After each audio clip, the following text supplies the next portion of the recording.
नमस्कार, मैं हूं राहुल शर्मा। आप देख रहे हैं एसपीएन न्यूज। स्वागत है आप सभी का हमारे इस खास प्रोग्राम में। प्रोग्राम की शुरुआत इस वक्त चुनावी रणनीतिकार प्रशांत किशोर से। चुनावी रणनीतिकार प्रशांत किशोर एक बार फिर चर्चाओं में रहने की वजह यह है कि आखिरकार अब क्या रणनीति वो कांग्रेस के लिए बनाएंगे। दरअसल हाल ही में खबरें सामने आई थी कि पंजाब में अगले साल होने वाले विधानसभा चुनाव से पहले चुनावी रणनीतिकार प्रशांत किशोर कांग्रेस की मदद करते नजर आएंगे। लेकिन चुनाव में मदद करना तो छोड़िए, प्रधानमंत्री नरेंद्र मोदी ने किसानों को लेकर जो ऐलान कर दिया, उसके बाद तो प्रशांत किशोर की रणनीति भी थोड़ी कमजोर पड़ती नजर आ रही है। इसी मुद्दे पर मेरे साथ बात करने के लिए मौजूद है मेरी सहयोगी नेहा। नेहा, बहुत बहुत स्वागत है आपका हमारे इस खास प्रोग्राम में। और पहला सवाल नेहा आपसे कि फिलहाल देखा जा रहा है कि चुनाव में अगर प्रशांत किशोर कांग्रेस की मदद करेंगे तो जाहिर सी बात है कि एक राज्य में तो मदद नहीं करेंगे, उत्तर प्रदेश में भी मदद करेंगे। उत्तर प्रदेश में प्रियंका गांधी को इस वक्त कई नेताओं की जरूरत है, जैसे सचिन पायलट और चुनावी रणनीतिकार प्रशांत किशोर की। लेकिन प्रधानमंत्री नरेंद्र मोदी ने तो एक बहुत बड़ा मास्टर स्ट्रोक खेल दिया और ऐलान कर दिया कि तीनों कृषि बिल वापस ले जाएंगे। प्रधानमंत्री नरेंद्र मोदी के इस ऐलान के बाद अब क्या रणनीति प्रशांत किशोर की होगी और कैसे वो प्रियंका गांधी की मदद करते नजर आएंगे और पंजाब में कांग्रेस के लिए किस तरह मदद कर पाएंगे? देखिए राहुल, प्रशांत किशोर की अगर बात की जाए तो उन्होंने हमेशा जिस भी पार्टी के लिए काम किया तो उसकी बैकबोन बनकर काम किया है। उदाहरण के तौर पर मैं आपको बता दूं तो अगर पश्चिम बंगाल में भी उन्होंने ममता बनर्जी की जो चुनाव में मदद की है, वो भी उनकी बैकबोन बनकर ही मदद की है। और यहाँ तक तो ये भी कहा जा रहा था कि वो टीएमजी ज्वाइन करने वाले हैं, लेकिन ऐसा कुछ नहीं हुआ। और वही तस्वीरें हमें दोबारा देखने को मिल रही हैं कि यही बात हो रही है कि वो कांग्रेस में शामिल हो सकते हैं और कांग्रेस में शामिल होकर प्रियंका गांधी की मदद भी कर सकते हैं। वो पंजाब में भी उतर सकते हैं, लेकिन ऐसा कहना संभव नहीं है, क्योंकि बात ये हो रही है कि वो कांग्रेस को शामिल करे या ना करे, लेकिन कांग्रेस के लिए कांग्रेस का बैकबोन बनकर काम करते हुए नजर आएंगे। जी, कांग्रेस के लिए काम करते नजर आएंगे। फिलहाल अगर बात करें तो अगर चुनावी रणनीतिकार प्रशांत किशोर की, तो उनकी रणनीतियां बड़े स्तर पर कारगर साबित हो सकती हैं। और जाहिर सी बात है, अगर प्रधानमंत्री नरेंद्र मोदी ने मास्टर स्ट्रोक खेला है तो अब प्रशांत किशोर पीछे नहीं हटेंगे। प्रशांत किशोर भी कुछ ऐसा ऐलान कांग्रेस पार्टी की तरफ से करवा सकते हैं जिससे कांग्रेस को चुनाव में फायदा मिलता नजर आए, यानी कि प्रियंका गांधी की स्थिति को मजबूत होता फिलहाल उत्तर प्रदेश में नजर आएगा। और यहाँ पर मौजूदा समय की मैं बात करूं तो प्रशांत किशोर का प्रियंका गांधी के साथ आना, कांग्रेस पार्टी के साथ आना, बहुत बड़े हद तक कांग्रेस को फायदा मिलता नजर आएगा। नेहा, क्या इस वक्त कांग्रेस पार्टी को जरूरत है प्रशांत किशोर की, क्योंकि कांग्रेस के पास कोई अपने रणनीतिकार नहीं है, कोई ऐसे सलाहकार नहीं है जो चुनावों में अब क्या रणनीति बनानी है, क्या कुछ करना है, इस पर काम कर सके। तो क्या प्रशांत किशोर अगर कांग्रेस के साथ जुड़ जाते हैं तो इसका फर्क कांग्रेस को चुनाव के समय दिखता नजर आएगा? ये वाकई में सही बात है कि कांग्रेस को वाकई में आने वाले चुनावों को देखते हुए, चाहे वो 22 के चुनाव हो या 24 के चुनाव हो, इन सबको देखते हुए वाकई में एक चुनावी रणनीतिकार की ज़रूरत है। और वो चुनावी रणनीतिकार मुझे नहीं लगता कि प्रशांत किशोर से अच्छा कोई और इंसान हो सकता है।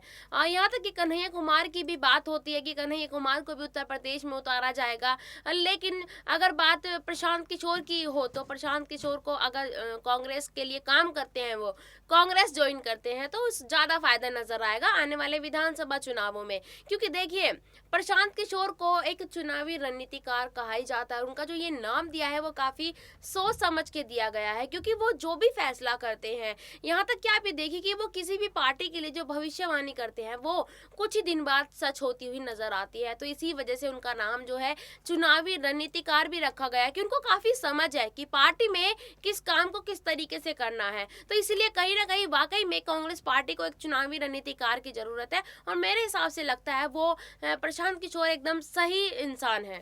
प्रशांत किशोर एकदम सही है और बहुत बड़े हद तक जो रणनीति वो बनाएंगे उसका फायदा मिलता भी नजर आएगा। यानी कि प्रशांत किशोर को अब कांग्रेस पार्टी के लिए रणनीतियां बनानी पड़ेगी। लेकिन नेहा, प्रधानमंत्री नरेंद्र मोदी ने जो ऐलान किया है कि तीनों कृषि बिल वापस लिए जाएंगे, उनका ये फैसला चुनाव से पहले आना कितना राजनीतिक समीकरण बिगड़ रहा है उत्तर प्रदेश में कांग्रेस के लिए। और उत्तर प्रदेश में चुनाव से पहले ही प्रधानमंत्री नरेंद्र मोदी का ये ऐलान करना, क्या वो योगी की सत्ता को बचाना चाह रहे हैं? क्या मुख्यमंत्री की कुर्सी को बचाने के साथ साथ अपनी भी कुर्सी बचाते दिखाई दे रहे हैं?